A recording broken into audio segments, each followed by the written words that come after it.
My YouTube channel has given me a very unique advantage when it comes to exploring mental health issues.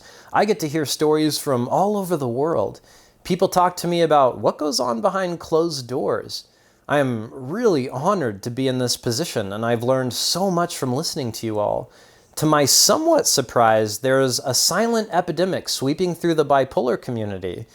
People are seeking relief from their symptoms, and they're doing it in a rather insidious way. Today I'd like to talk about 4 different substances that people are using as a mood stabilizer, whether they realize it or not. Now, I am not here to pick on anyone or make you feel bad about your desire to not suffer. I'm also no stranger to the things I'm going to talk about. These aren't in any specific order, and I'll even have some other honorable mentions at the end. So number 1 would be opioids or pain medication. Opioids target the brain's reward or pleasure system. They flood the circuit with dopamine, which is a neurotransmitter that regulates things like emotion and feelings of pleasure.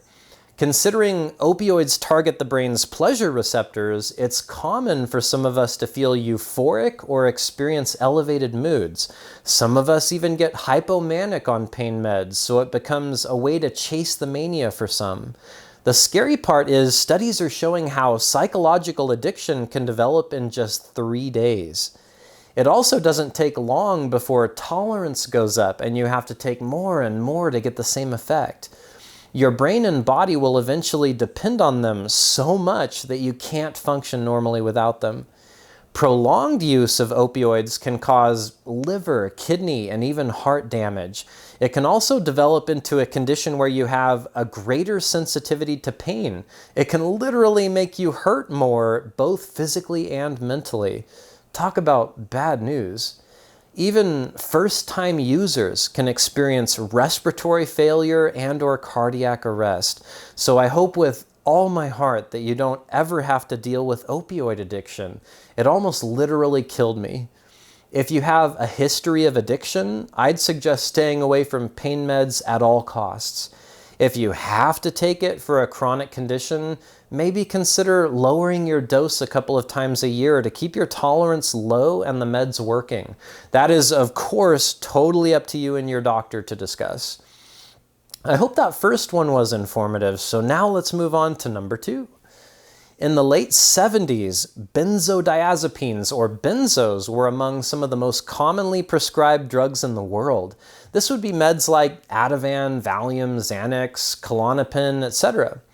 To this day, they're still one of the most frequently prescribed classes of meds for people with bipolar disorder. I've been prescribed all of the ones I just mentioned at one point or another for sleep, anxiety from pain, or rage. According to a study by the APA, more than 1 in 8 adults used benzodiazepines in the last year, which is up from previous studies. Interestingly though, although women were more likely than men to report using anxiety meds, men were more likely than women to report abusing them.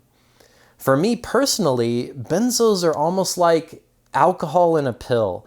Their effect, how addictive they can be, and even the withdrawal symptoms remind me of how my body reacts to alcohol.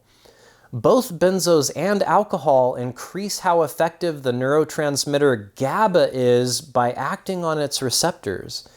Although they are both very different substances, they both have similar physiological effects on the body.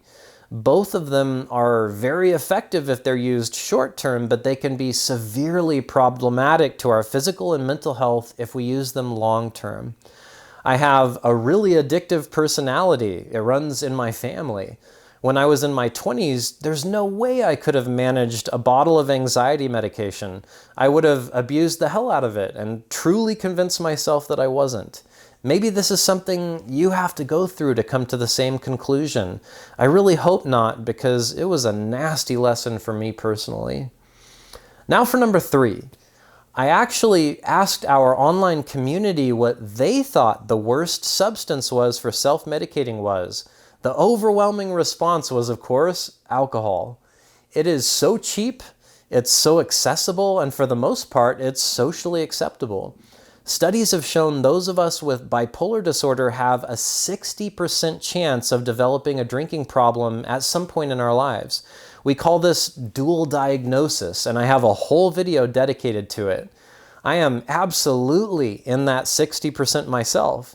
I remember when I literally believed that having a little bit of alcohol was simply part of my wellness program, that it was what I needed to maintain stability. Alcohol is like this crazy trap. It starts to trigger the same major symptoms that I was drinking to escape in the first place. Alcohol and bipolar have this strange relationship. The impulsivity and risk-taking of bipolar mania can lead to alcoholism.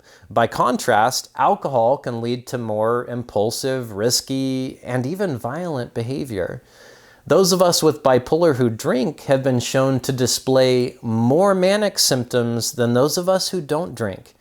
Mania causes all sorts of fresh hell in my life.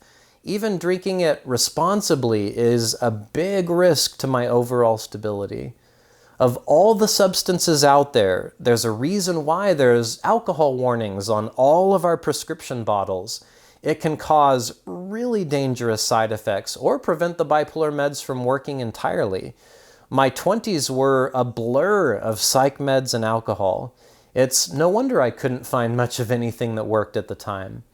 One of the worst parts about this time was that I was just numbing everything. I wasn't making very much progress growing as a person because I was avoiding healthy means of coping with life.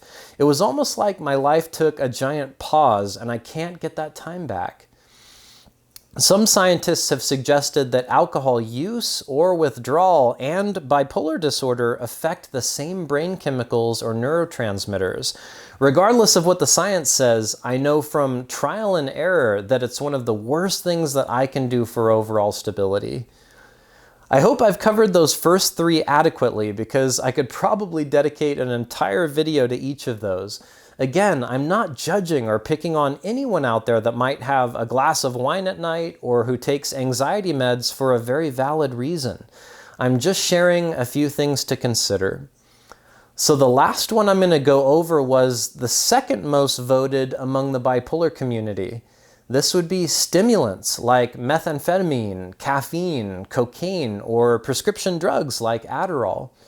I've tried all of the ones I just mentioned when I was younger, and I really get why they appeal to the bipolar community so much. Taking an upper is almost like an instant ticket to mania for a lot of us. Sometimes it's feel-good hypomania, and other times it's the catalyst for a serious paranoid psychotic episode. Uppers can be like bipolar on top of bipolar. They amplify everything, both the highs and especially the lows. Some of the worst physical and emotional crashes that I've ever experienced in my life were from uppers. What goes up must come down, and usually it's proportionate. The higher the high, the lower the lows. Long-term use creates this unrealistic standard of what life feels like. So when someone goes back to sober life, everything will feel flat for a while. This makes it so easy to relapse at first. It takes time for our brains to recover after such a hit and to naturally produce things like dopamine again. Taking an upper almost guarantees a full spectrum mood swing. I don't know about you, but I do the worst damage in my life when I'm severely symptomatic. I just can't afford that now, especially if it's avoidable.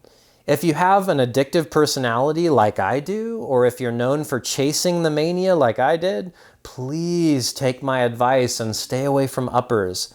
There's a reason why uppers came in second behind alcohol for the worst substances we can abuse.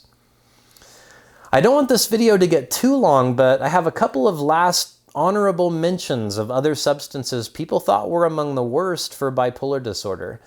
Coming in at number 5 was marijuana. Now there's a reason why I haven't made a video about pot yet. In all reality, it should be approached like a medication, and I've made it a habit of not talking about specific medications on my channel. There is such a strong divide among the mental health community when it comes to pot. I know people who have experienced instant psychosis on it, while others swear by it as part of their wellness program. At this point, I'm not going to take a stance either way on pot, but I will say this. Of all the treatment options out there, there are much less risky, much more accessible, and much more affordable ways to treat bipolar symptoms than using marijuana. If you've never used marijuana before and you don't know how you'll react, it's better to stay away. The last one that quite a few people voted on was food. I know all about binge eating when I'm depressed or not eating when I'm manic, and meds causing those late night hunger pains. Food is such a blessing and a curse for us. Eventually, I'll dedicate an entire video to bipolar disorder and nutrition, but I wanted to make sure I at least mentioned this one. So there you have it, a few of the quote, worst mood stabilizers or substances that many of us have used to self-medicate. If this video was relatable and interesting or helpful, please consider interacting with my channel by liking, commenting, or subscribing. It just increases the chances that someone else might find Polar Warriors and get the help that they need. If you need to reach out, there's always a link in the video description where you can contact me directly. Take extra good care and stop by Polar Warriors again soon for more videos. Stay well.